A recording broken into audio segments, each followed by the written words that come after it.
Greetings, Gamereactor Nation. Recently, we got a chance to visit a very special expo in Paris called Focus Days. And it's called Le What's Next to Focus.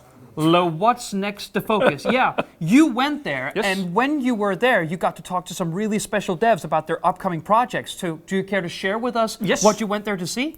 So it's the Focus Home Interactive Expo that's held in Paris. Every year it grows. I was there last year as well. Yeah. Last year I think it was like 10 games. This year it's 14 games, I believe. So it's getting bigger and bigger every year. Exciting titles. It's mostly games made from studios based in and around Paris. Yeah. It's like AA games. Yeah. Sort of. It's like Cyanide Studios with all their lineup. Yeah, and Spiders. Exactly. Yeah.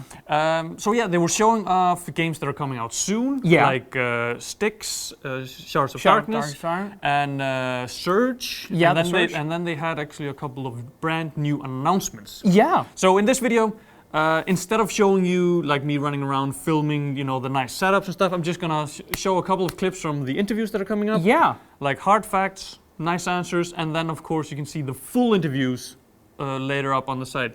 And I thought we'd start with the Surge. It's coming out soon, the makers of Lords of the Fallen. Yeah, and this is very much in the same vein of that. So kind of Dark Souls-y in its mechanical setup, but in this case, they're trying out something a bit different with a sort of sci-fi, almost post-apocalyptic setup. Yeah, so it happens in the future, it's sci-fi, and it has a special system where you can target certain limbs with your attacks. Very much so, yeah. But yeah, let's drop in on a quote from the developer himself. Of course, most people are familiar with this type of gameplay, but for those that haven't played a Souls game or Lords of the Fallen, for that, like, what are the basics of when you drop in? Okay, so the big difference between this sort of game and say a different sort of action game is that you have to make a lot of tactical decisions as you fight. You can't just cancel out of attacks as you're attacking people. You have to manage your stamina resource, and so there's a decision-making process that's happening all the time. Every time you do an attack, you're basically taking a risk. You have to learn how your enemies attack, when their openings are, how to avoid their attacks. And then at the same time learning the properties of your moves so that you can take advantage of those things that you've learned. So, that's something that I really, really enjoy about these types of games, is that it's not just learning the combo and doing it a bunch of times, but rather learning how you behave, how your weapon handles, and how the enemies behave, and then taking that knowledge, and that becomes your real weapon. It's what you really wield against the game, is what you've learned so far. So, for people that are playing for the first time, I would encourage you to observe your enemies, figure out when they're dangerous, when they're vulnerable, and then go for those openings. Chop off arms and legs, right? Feels good. Fun and profit. You start with a dodge stance, learn the animations. Yeah, exactly. Every time I encounter an enemy for the first time, it's that you're kind of backwalking, right? Like, okay, he does that, he does this. When I get close, he does that. All right, now I know what to do. So. And of course, another way to learn it is, you just kind of edge of tomorrow. You die, you start again. You die, you start again. Yeah. That is also a completely viable strategy. When you die, your tech scrap falls on the ground. You want to go get it, or else it's gone. So yeah, there's a little bit of a punishment for death, of course. But death is a teacher in these sorts of games. You learn what doesn't work. Wow, I personally can't wait for the Surge to come out this May. Yeah, and we actually got a little bit of hands-on time with it. Yeah. Another clip that you can see online later. And I really got into the mechanics. I really liked it. And if you listen closely to the final interview, they say that it's coming out in May. Yeah. We may have gotten a more precise date by accident in the interview. Oh, so well, check that out. stay tuned for that. So, but as you mentioned at the top of this piece, there was also new announcements there, not just things that we know about already. So can you tell us more about that? Yes, Spiders Studio is coming out with a new action RPG. That's not quite open world, but they have hub open worlds. A lot of the critique against the Technomancer was that it was too linear. Yeah. So they're opening this one more up. But they're going, if you look at the Surge, they're going into tech. The Technomancer crew are going back in time, fantasy, but it's more, it kind of feels like around the time that they discovered America. It's like frontier. It feels colonial, I would say. Exactly. Yeah. So you're finding this land, and then you're murdering the natives and learning magic. Yeah, but mechanically, we're still very much in the same vein as they did with Bound by Flame and the Technomancer, right? Third person, pretty hardcore RPG with like hub worlds instead of a major open world. Yeah, and I could babble on about how I understood what the game was about. Let's just hear it directly from the developer's mouth. That sounds like a good idea. Well, if I had to resume it, it would be a 17th century fantasy setting. It's an RPG, very exploration oriented, where of course all the choices you will have to make during your journey will completely change what you're experimenting. So. Okay, and it's an open world RPG. It's not really an open world. If I had to pick another reference, it would be Dragon Age more. You see, this kind of huge levels, but you still have a world map where you can switch from an area to another. Yeah, so like a world map with several different like big hubs. Exactly. And it is like this kind of frontier setting, but we saw some magic in there and beasts as well. Yeah, well, it's not, of course, historical setting. It's there are plenty of different types of magic. There are some huge creatures, and have you seen on this little teaser? You will discover an island during the game, and this island is inhabited by characters that are not completely humans. They are heavily linked to nature, and they of course fight for it. They want to defend their island, and as you arrive as a settler, of course, things will not probably go as slightly smooth as possible. So you have, of course, to fight, but it's not the better way. You will probably have to negotiate, to discuss, to exchange. And there are other factions too on this island that were not in the teaser, but you will discover other nations that settle here too. And you will have to interact with all those guys. And your relationship with the different factions will really create and change the story. Wow, I think Greedfall actually looks quite awesome. We can't wait to get more hands-on time in the weeks and months to come. Yeah, but I mean, it's always deceptive looking at a CGI trailer, but this is the announcement. There's still far to go before we actually see some proper gameplay. And you can also get a sense of the art style and the sort of visual distinctiveness of the games. Yeah. So, but that wasn't the only new announcement. There was actually several. So could you introduce us to yet another one of them? Yes, there were two more brand new announcements. One of them was Werewolf the Apocalypse. Now, this is an action RPG, they think, because they were only signed up like 3 or 4 weeks ago, so they're still very like, new. I mean, they think it's going to be third person. Oh. It was a kind of weird interview because it was very open-ended. They were throwing out like what they're thinking about making the game into. Okay, but they're not in pre-production yet. One thing that's shown through was that this basically is this game is basically like anti-Trump. Oh! Through a very thin veil, he was telling us like, this is a very good time to set this game in the U.S. Because the werewolves are rising up and exterminating humanity because they haven't learned their lesson and they're ruining the world, and there's like, so there's certain politicians.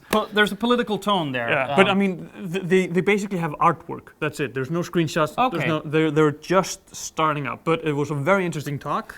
And also a very unique talk, because obviously we more often than not get to talk to developers that are very long or very far into the development process. So this is a new look at something that is just being created, in the process of being created. Yeah. And for those that don't know the universe, this happens in the same universe as Vampire the Masquerade Bloodlines. Yeah. So it's from the same paper RPG world. Yeah. But of course, game is probably going to be vastly different. But, take a look. Yeah. Do you know anything about White Wolf or the World of Darkness? Let's assume nothing, so for the viewer. Perfect. In '91, there was a pen and paper role-playing game called Vampire the Masquerade published, which basically changed the industry. Up until then, it was all adventure stories. This was a social story about vampires fighting each other in the shadows, and for the first time, you played the monster. So no other tabletop role-playing game has pulled in more women or goths or subcultural people than that, and it became the second most selling role-playing game during the 90s. And as a computer game, it's most famous for Bloodlines. I remember that. In 2004, which I guess a lot of you have played, and others may have modded it into perfection. So, and actually the first thing that happened when White Wolf was purchased by the Paradox Group was like Activision called us up and was like, why is this thing still selling so much on Steam? And it's of course because of the community and because of the modding community that has grown up around it. So, World of Darkness is a unified theory of the supernatural, where vampires, werewolves, mages, changelings, demons, mummies live in secret among us right here, right now. And it's one of the first of these worlds. We've had many teenage adaptations of these kinds of concepts, but we were there with a war between vampires and werewolves already in the early 90s with very, let's say, artistic and not very safe games. They explore strong themes. They are very grown up. It's definitely an 18+ brand, and we're super happy to come back with the main question of Werewolf the Apocalypse, which is, when will you rage? When have you had enough? When do you just want to change into a 3-meter tall Krynos and rip the head off, insert name of hate politician or terrorist leader here? #resist. So it's it feels like the right time to declare Werewolf right about now. So that was Werewolf the Apocalypse, a game that is very early in production but still looks quite promising. I can't wait for more info. But we are going over to something that we already know a lot about, or we at least know something about it, and what I know I'm intrigued by. Yep. And we're of course talking about Call of Cthulhu, a horror investigation RPG by Cyanide Studios. HP Lovecraft. Yeah, and you already know Cyanide Studios because they are the ones who produce the Styx games every so often. But this is kind of a new venue for them. So can you maybe set the tone for what you're talking about? Last year at the same event, they kind of announced it. I did an interview on it then, but they showed a very short video and kind of talked about it very, kind of like the Werewolf the Apocalypse interview. Vaguely. It was very vague and open-ended. Yeah. But now they're showing off gameplay, and they're talking about what the game is. And what's really intriguing about this game is that unlike RPGs where you go out and you're fighting monsters, you're not doing that in this game. No. Because the darkness in the H.P. Lovecraft universe is just too powerful. You're only a normal person. Yeah. So what the game is all about is investigating and foiling the plans of the darkness before the monsters break out. You have a chance of stopping the darkness before it happens. And knowledge is power, but the more knowledge you have, the more you risk your sanity. Yeah, it's a great setup, and listen to what some of the devs had to say about the game. Yep. And there's two things that are working in the dialogue, because that's a huge part of the game, is the dialogue that you have with NPCs in your investigation. It's the skills that you have, and then it's also the information that you pick up. Yes, both are useful. Sometimes you can use your skill to intimidate or persuade a character, and sometimes you can do that by gaining information. For example, if you have learned that someone cares about something, you can use it because it's a soft spot for him, and you can exploit that information to gain something that you can also add if you use a skills. Yeah, and so you can have NPCs that you meet that either are friendly or hostile, but you can also recruit them.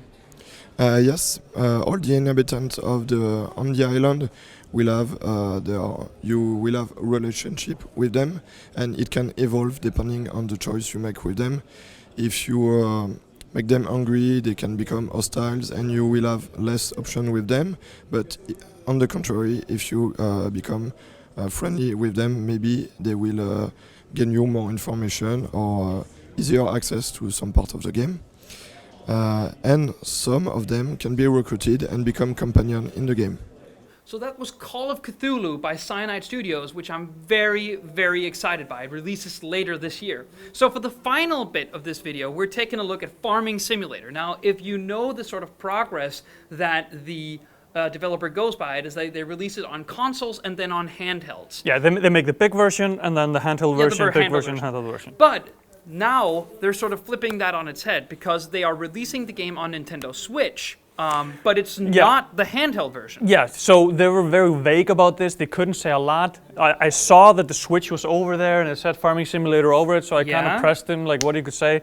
And here's the direct quote that he said. It's kind of muddled, but as I understand it, they're making, of course, the handheld version now for like the PS Vita and 3DS. And then when the next full version for PC and consoles will come out, that is the version that will be adapted to the Switch. But hear him out and let's see what he has to say. Yeah, you judge. But we're also getting Farming Simulator on like mobile devices, 3DS, PS Vita. And I see a Switch over there. Yes, so the Switch is kind of a special version, so let's just touch on the other versions. So we'll do a 3DS and PlayStation Vita version this year. It will be Farming Simulator 18. So as in the past, we usually use the straight numbered years, 16, 14, 18, for the mobile version, and the uneven ones like 17 and 15 were for PC and consoles. So that's out due this year. Release date isn't fixed yet, so that's gonna take some time still. So yeah, that's kind of the smaller brother of Farming Simulator on the mobile devices, 3DS and PS Vita. And then the Switch is an entirely different project. We don't have any release date there yet, but it will be the bigger game. So it's not a port of the mobile game, so it'll be the actual console version. So that was developers behind Farming Simulator talking a bit about, maybe vaguely, but a bit about what their plans are for the upcoming Nintendo console, the Switch. But this was just a taste of all the stuff that you got to see on the expo. Yeah, I mean, I filmed 11 interviews. Yeah. It was 2 days. I was running around with my tripod, non-stop. So yeah, I think about 11 interviews that are all going to be coming up. We already have some up yesterday, today, and rolling out over the weekend. So check that. I mean, we didn't even talk about Six Stars of Darkness, which is one of the games that I'm most excited about. Yeah, I can understand. But that interview is up. Yeah. And stay tuned to your Gamereactor domain of choice for the full length of all of the interviews Dóri managed to tape while he was at the expo. Yeah. Thank you so much for watching, and stay tuned for more. See ya.